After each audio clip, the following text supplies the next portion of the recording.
tonight we have the pleasure of having Bob Gough with his technical advisor, Jill, with us today. That's a friendly wave from Jill.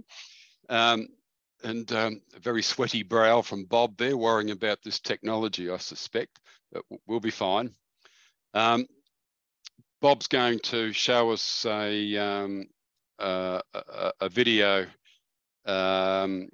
which covers his experience a few years back in, well, it's actually quite a while ago now, given what it is, in driving a steam locomotive up and down Howard Street in Nambour, between the Howard Street yard and the mill. And the video will show all that. Bob, I'll mention the second video so you don't have to worry about it, okay?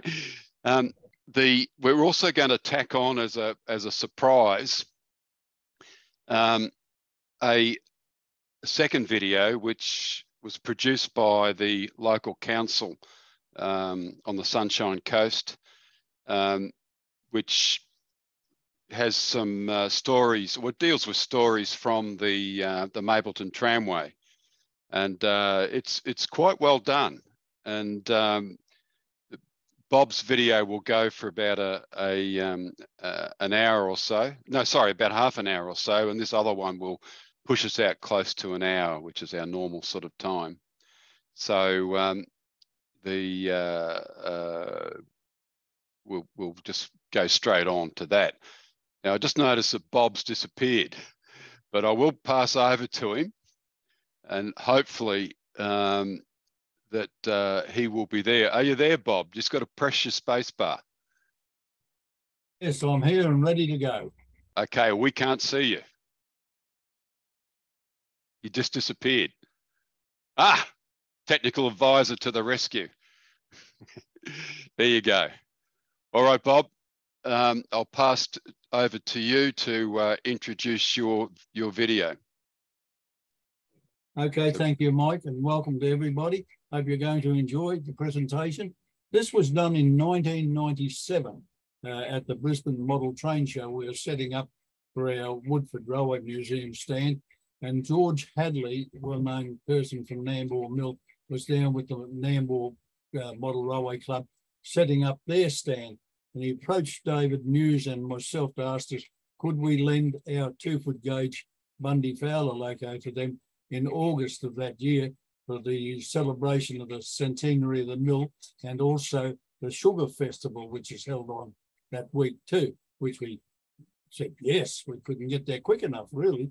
And this is what a presentation was. We prepared the loco, and the mill sent down a low loader and a crane, large crane, 30-ton crane, loaded the loco up and took her up to Nambour, and we unloaded it up there in the shed, filled the boiler with water and side tanks with water, of course, and coal in the bunker, and lit the fire in her. And the same afternoon, we did a test run up and down the street. And away we go. Let's enjoy it.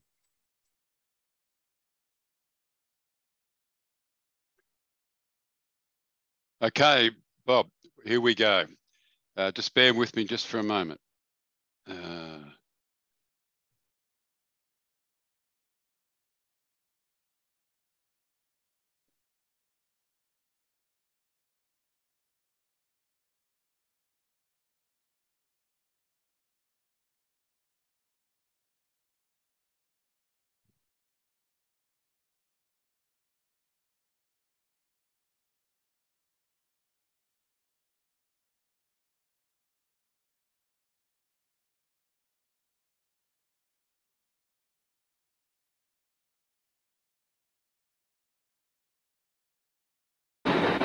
Got the sand on too.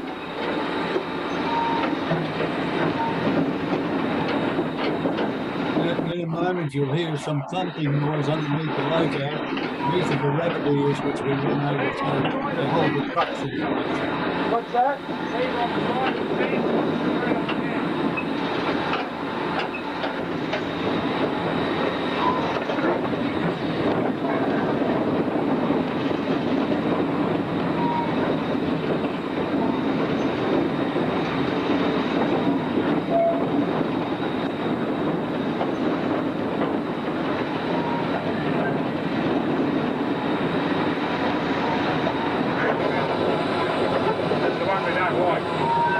nice and slow.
Is everybody hearing it okay?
Street, Vision's blowing his horn to leave Howard Street to go into the yard.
heading down to Howard Street Yard for another load.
By 3 o'clock on Tuesday afternoon, Wednesday, of course, is the student-free day. So we really don't have a great deal of time. Drive-by door locos, going from the marshalling yard to the quarry and back again.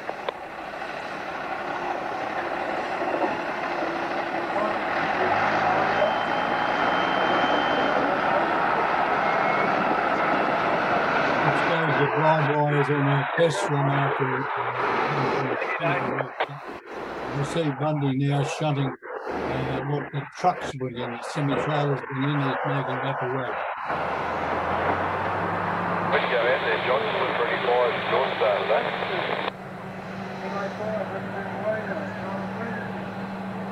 Somebody asked where Bundy is now. It's at the Woodford Railway Museum. We've got it dismantled. We're working on it.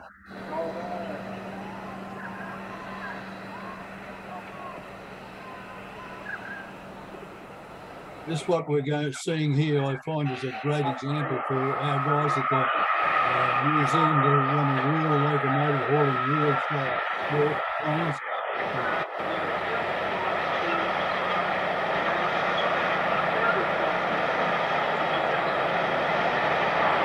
Coolum to Blind-by, coming around Watersford with 50. Got it, Dave, I'm down the quarry now, just going to look at this logo.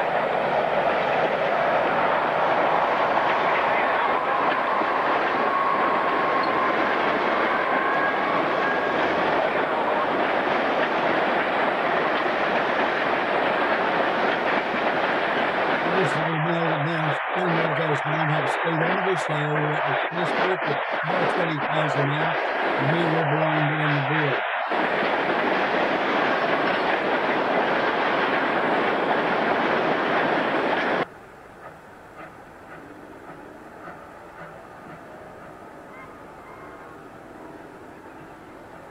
You ready to say Baldy? Ditto. You going to sit there all day or what?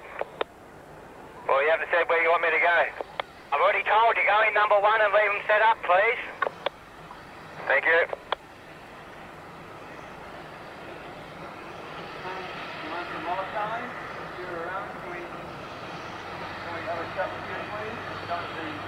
Yes, Lucky.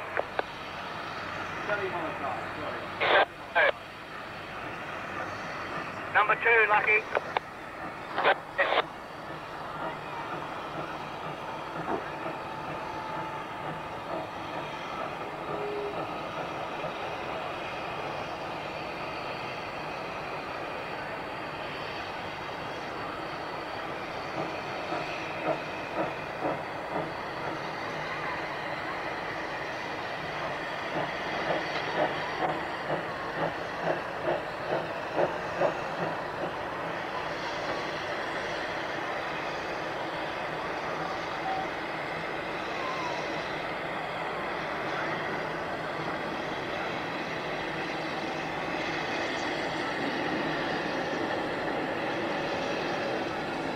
Now, house captains are responsible for David, ensuring we're pulling loads up the hill there. We have 45 wagons with 6 ton each, or 50 wagons with 6 ton each, depending on what loads we want to put them into.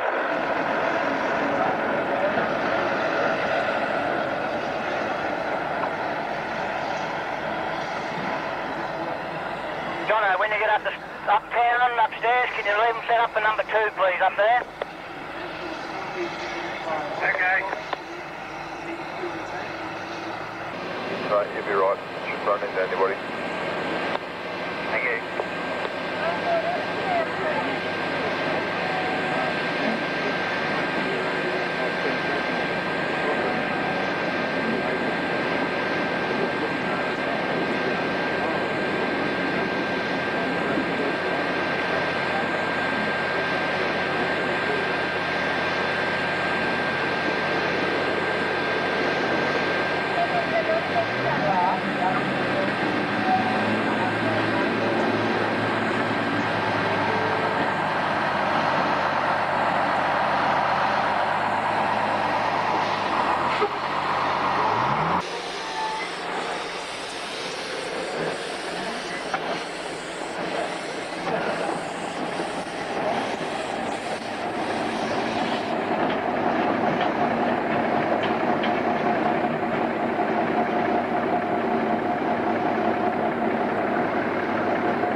Richard, thank you for the inquiry. Now, this railway and Sugar Hill are now closed down.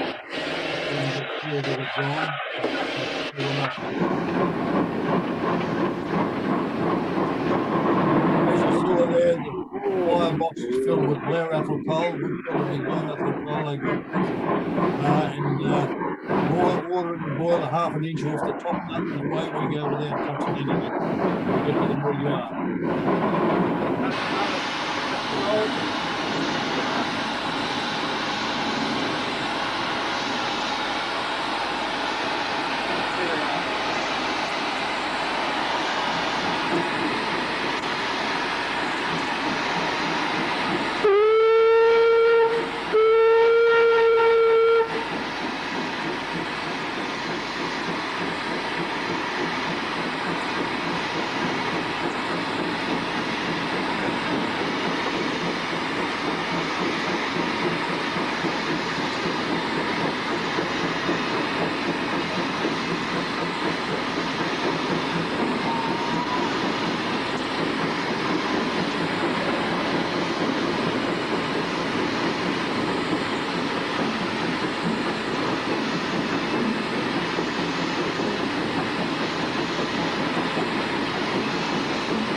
Here we go, folks. 50 wagons, 300 tons behind the loco, and the same place vehicle behind it.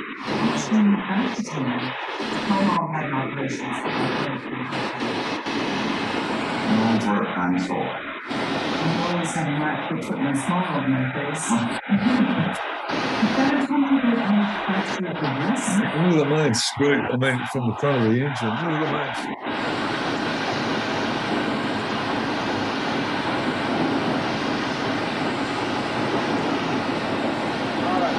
We hit this wide stripe here. This is where we give it to a full bore. We hit the spot on it.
Devon, second video is set the traffic lights at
At this point, when the flare head is steam up and one gets water in the boiler, I'm ready to inject it.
Got the sand on too.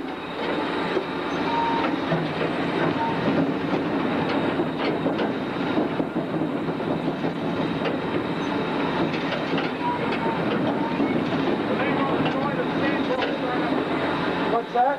Save on the side of the sand.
stop this one, Steve Malone driving. We decide to turn the loco around, boiler first.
as it's getting near the end of this segment, yeah, a bit hard to type in and talk at the same time. That better going now, what they call the old Weybridge style, old one. He takes 45 wagons. So that's what we're doing.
Yes, the safety working at the mill is visual, which is quite good up in that area. Bob, I've just paused before we go on to the next video to give people a chance to ask you a few questions and for you to respond. Unfortunately, we could hardly hear you when you were speaking. I couldn't separate your sound from the video, so it was a matter of ploughing on. It was largely drowning you out. So perhaps if you would like to, if there's anything particular you'd like to say now, you know, you go ahead, but I'll give people a chance to ask you some questions before we move on to the next video. I'm pleased I didn't drown the sound of a steam locomotive hard at work. No, it performed brilliantly. By the way, that was a brilliant video to watch. I really enjoyed it. Brought back a lot of memories for me. Does anyone have anything they'd like to ask or say? If so, just press the space bar and you'll be able to speak to the group and Bob in particular. I agree with Mike. I thought it was a brilliant video. I loved the mix of the sound and the vision. It was wonderful to see the Bundaberg Fowler chasing those diesels down the main road and whistling to them to get out of the way.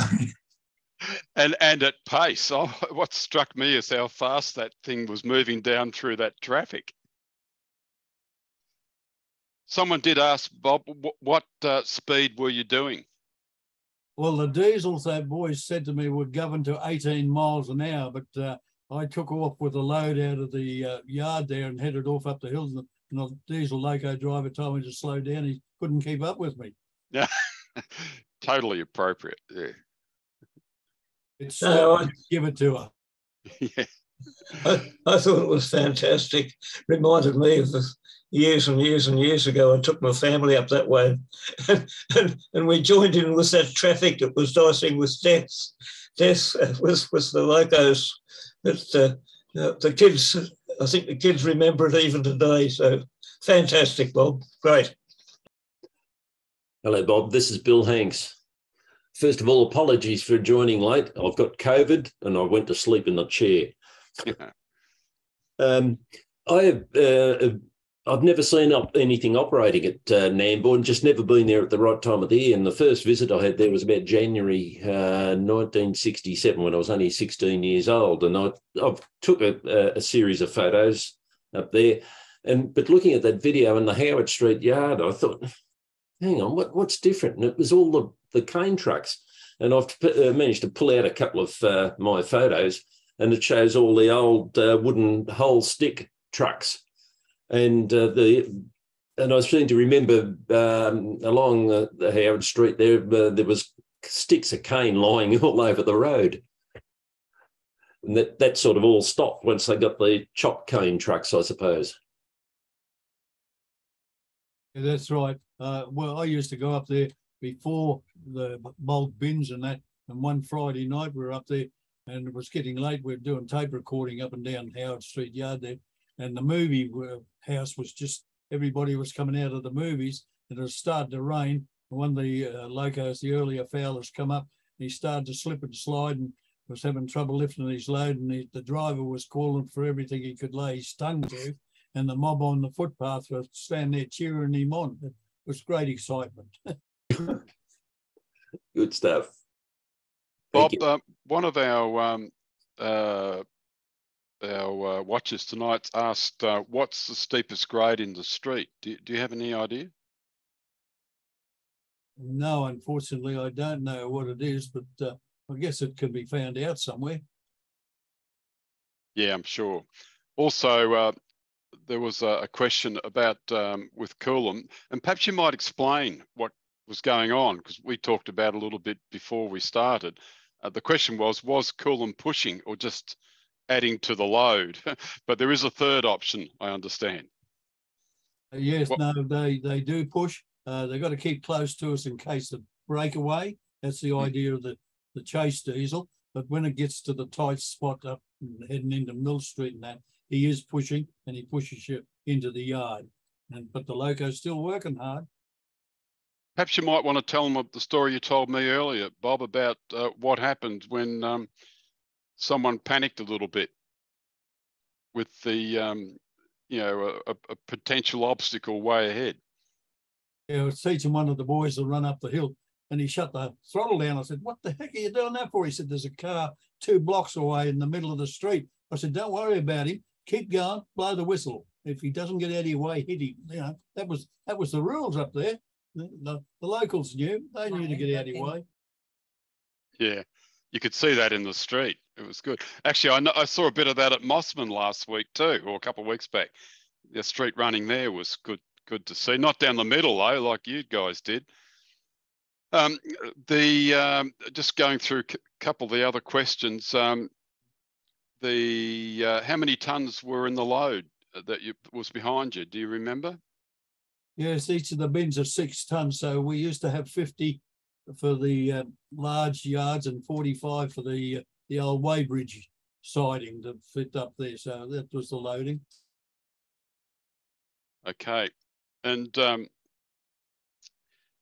think Richard's asked if the system, the railway is still there. Perhaps you might want to comment on that, although there was a hint to the answer right at the end of the video.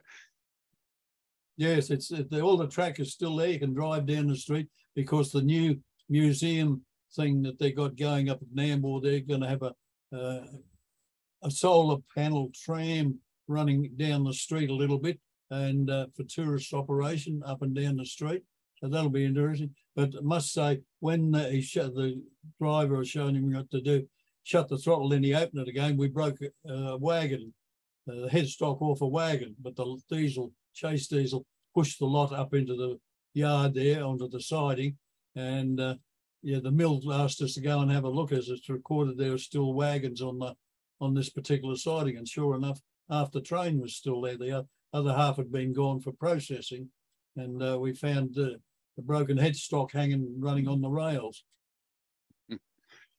It must have been fun playing trains with a real system. It certainly was. Great experience for all the boys. You know, a few of them were a bit shaky on the thing, but personally it didn't worry me because I'd been in QR steam, so it's just another steam logo really, but it was a great experience. Yeah, and unfortunately the rest of the system has been pulled up. It's all gone now. It's true, and where the mill was is now Coles Supermarket. Yeah, it's sad, very sad. I've just been looking on Google Earth. Hello. We've lost whoever that was. Just as a point of interest too, the lift bridge has now disappeared. In the last heavy rain, some of it got washed away. Yep. I just couldn't imagine if there had been a bit of a dispute amongst the owners of the mill and the government about, leaving their mess in the river. Yeah, it was me that spoke before. I was just looking on Google Earth Street View, and you actually see the tram line still there. Yeah, down the main street it is, yeah. Or down Howard Street, yeah. Bob, Nigel Beth here. Just want to ask, how many accidents did you have? Do you remember any kind of recollections over the years that ran down the street that you had with cars or trucks? Because I noticed one of those trucks that went by was very close to sideswiping you guys, you know? Well, we were only there for 4 years, 1 week in August of each year, from 1997 to 2000. In 2000, we started again with the Bundy logo there, making the movie Bundy's Great Adventure, which ran from Nambour Sugar Mill to Mossman Sugar Mill. How far is that? About 1,100 k's, but we didn't ride the loco all that way. It travelled on the back of a low loader. All right, any other questions or comments? Thank you, Bob. This is Norman Drake from Perth. Thank you, Bob. Really wonderful video there. Would have loved to have seen it like that. However, my days of seeing the palm oil trains in Malaysia was similar to yours, but not out on the running streets. But really great. Thank you very much. It's our pleasure. Hope everybody enjoyed it. Okay, well, look, before we go on to the second video, perhaps we'd all just like to thank Bob very, very much for bringing the video to our attention and adding his commentary to it as we go along. So thanks very much, Bob. Yeah, thanks to everybody. That's my pleasure. I've still got an hour and a half on another disc to show too sometime. Yeah, well, I've actually had to think about that, Bob, and I've also been digging around a bit. I reckon there's about another 3 presentations sitting there from you, and you'll be getting emails from me about them. we do need presenters.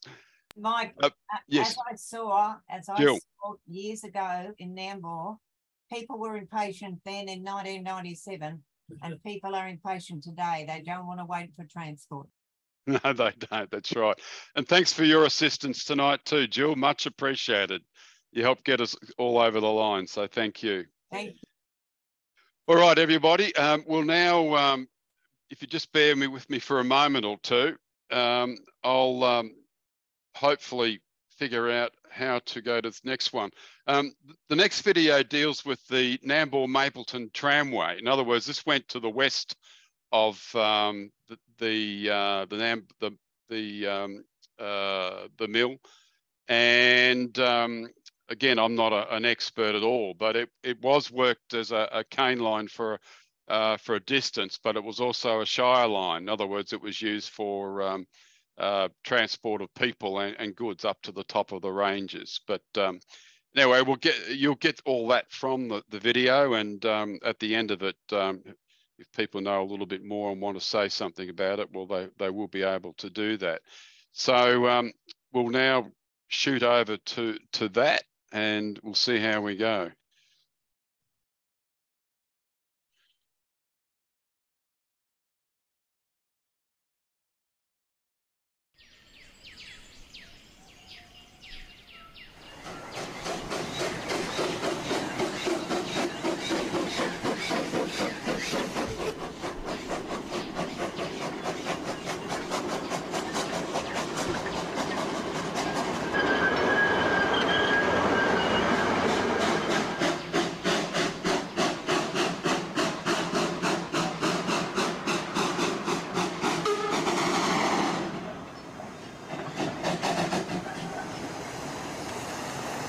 Soundtrack you hear now is the Bundy working on Nambour.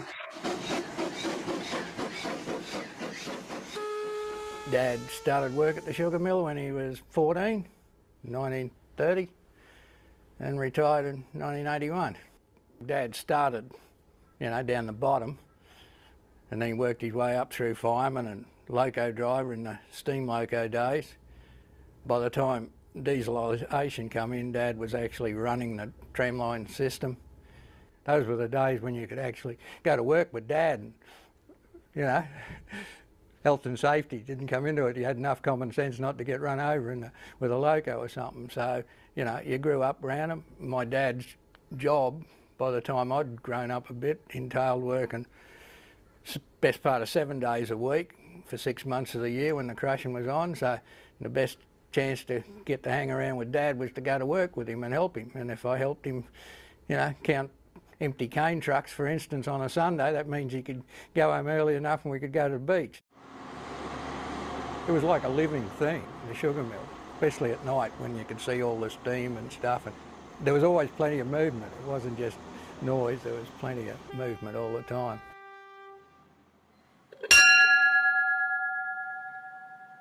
They first started out up towards Burnside and Pawilluan. The line was built round the bends and cut out and built up to where the present lookout is at Doolong. In 1905, there were Russian Finns growing cane up there, and the little town was named Finbury. But in those days, their line was only built up to the cliffs below the present Doolong lookout. They got their first trams about 1905. The first one I think the mill bought was called the Morton. Then they bought the Shay that used to climb the ranges to Mableton. My uncle Tom was one of their main loco drivers. He was so interested in steam that he built his own steam engine at 10 years of age. He actually shed tears when the Morton mill told him that they were giving away steam to go into diesel. The first piece I'm quite familiar with because that was the sugar mill piece, and I've got the original survey for that. It's just over 4 mile long. That took you up to Geelong.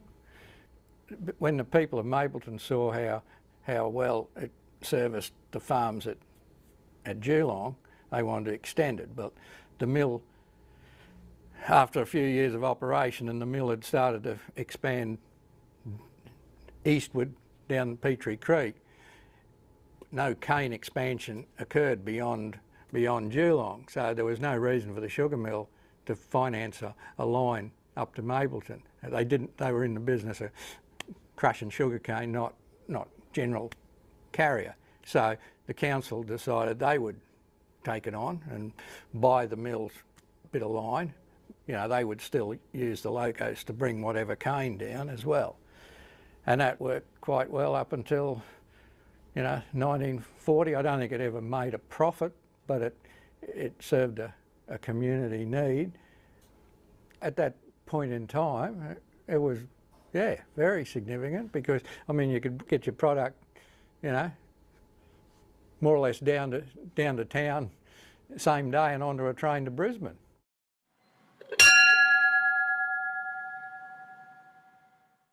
It was steep climb and tight curves, and that's why they needed the shays, because the shays are not like any of the other locos. The shay's got a chassis like a bit like a truck.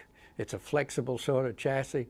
It's got bogie drives underneath, and they're all geared, and so it's very slow, and it's got a lot of wearing parts because it's got all these gears. And they're made for pretty rough track, laid in the hills of America for logging. And when it come to restoring the shay at the museum, some missing handles and things like that, I didn't need drawings or anything to replace them. I could replace them out of my head as to what they did and what they would look like, you know. So it comes in handy playing on trains.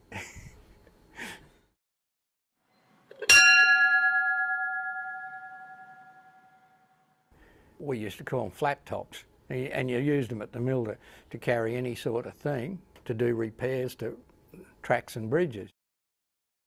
So when it come to time to go run an excursion. I think they had a few sort of dedicated to the job, but if they needed extra ones, it'd be just a matter of sitting something like a school form basically with a bit of a backrest they had made up, and they'd put them on and probably only tie them on with a piece of rope or something, and everyone would sit on them.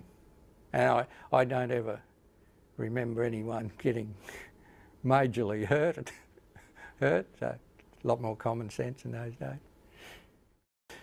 But they were really serviceable little trucks, but the ones up there were bigger, and they also had a different deck on them. They were like a slatted sort of deck, which made them easy to convert into little seating ones. You'll see on the picnic excursions up to Mableton, they were only quite small cane trucks converted to seats, so they'd just have these little forms sat on them, you know. I lived at Mapleton and I came up there 12-year-old. I've been up there ever since, and I'm 90 in September. It was very quiet. Just a butcher shop there, the Mapleton Hotel and the main store, Masonic Lodge and the hall. Beautiful farms up there of navel oranges. A big timber mill was there, which is not there now.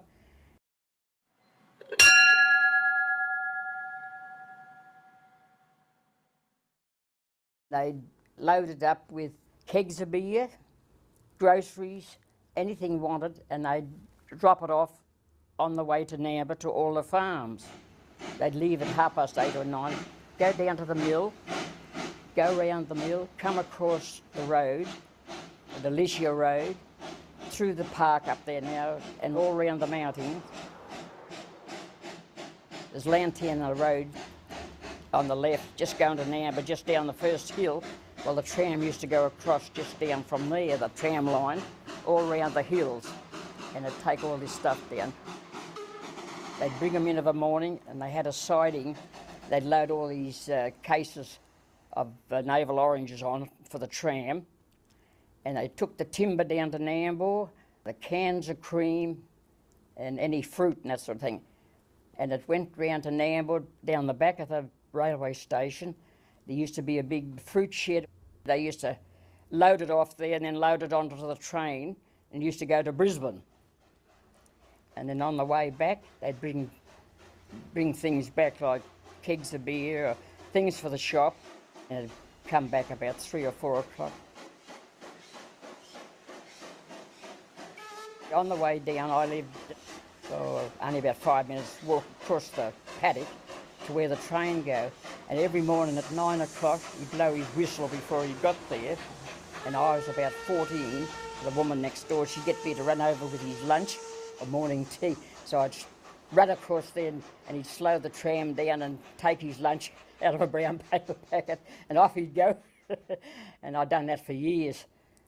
His name was Bill English, and the first driver, I believe, was Jock Simpson. He had it first. Then Billy English took it on. I don't know what year it was. We never worried about the years. And then when he retired, his son Bill took over, and he drove it for years, and he was the last, I believe. If we're doing anything, oh, it must be such and such a time that you can hear the tram coming. Anyway, this tram went past this Daisy Nammer I used to take to town, and I went to school with some of the daughters. It wasn't far from the house, this tram line. The youngest son, he was only about 2 or 3, and she used to tie him to the leg of the table because he used to run out and sit on the tram line. And the tram used to pick up their cane and their cream and everything too. So she had to do that every day when the tram come along.